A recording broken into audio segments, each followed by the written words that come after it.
अस्सलामुअलैकुम दोस्तों, Arisha health and beauty tips में आपको खुशामदीद कहते हैं। वीडियो शुरू होने से पहले आपसे एक गुजारिश की जाती है कि हमारे चैनल को सब्सक्राइब करें और साथ ही बेल का आइकन दबाना ना भूलिए। दोस्तों, आज हम आपको लो ब्लड प्रेशर की काजेज़, रेमेडीज़ और सिम्टम्स के बारे में बताएंगे कि लो ब्लड प्रेशर किस वजह से होता है, इसकी अलामात क्या है और इसकी रेमेडीज़ हर्बल में किस तरह है।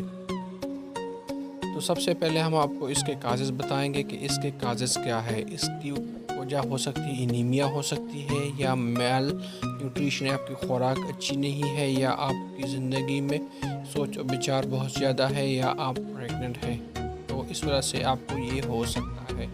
और इसकी अलामात क्या है। अलामात में सबसे पहले जो आता है लेथर्जी, आपको भूख नहीं लगती, आपको थकावट फील होती है, आपका सर चकराता है, तो इससे ये हो सकता है। और अगर ये बहुत ज़्यादा बढ़ जाए तो आपके न्यूरोलॉजिकल और एंडोक्राइन सिस्टम में गड़बड़ हो सकती है। तो अभी हमने आपको इसकी रेमेडीज़ भी बतानी है। तो रेमेडीज़ में सबसे पहले आपने क्या करना है, शुगर केन का जूस लेना है। इसमें आपने नमक और लेमन आपने डाल देना है, तो ये बहुत ज़्यादा अच्छा है। इससे आपका लो ब्लड प्रेशर नॉर्मल पे आना शुरू हो जाएगा और इंशाल्लाह हमेशा के लिए ख़त्म हो जाएगा। दूसरी जो चीज़ है हमारे पास है वीट ग्रास का जूस आपने बना लेना है, और ये भी दिन में एक मरतबा आप पिए तो इससे बहुत ज़्यादा फ़ायदा होगा।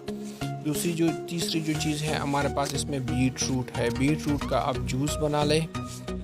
जूस बनाकर इसमें हस्बे जायका हनी या चीनी डाल लें, तो इससे भी आपको बहुत ज़्यादा फ़ायदा होगा।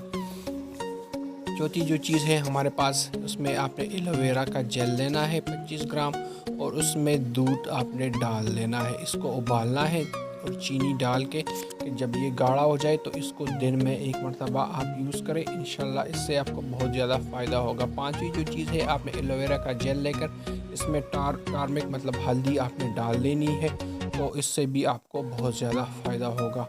और आखिरी जो चीज़ हमारे पास है, उसमें आपने डेट्स, मिल्क और हनी को आपस में बॉयल करके यूज़ कर लेना है।